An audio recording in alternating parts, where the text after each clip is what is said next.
వారికి న్యాయాధిపతులను ఇచ్చాడు. మీరన్నారు న్యాయాధిపతులు కాదు, మాకు రాజే కావాలన్నారు. దావీదును ఎన్నుకున్నాడు.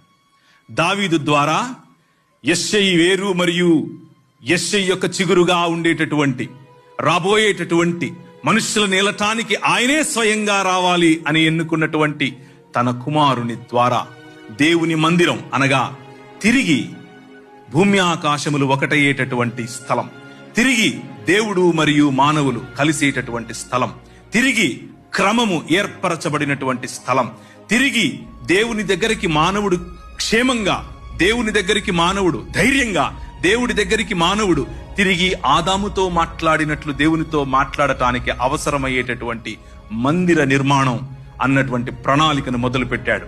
ఇశ్రాయేల్ కు ఆ మాట చెప్పాడు. ఇశ్రాయేల్ అనుకున్నారు అదొక భవనం అని అనుకున్నారు.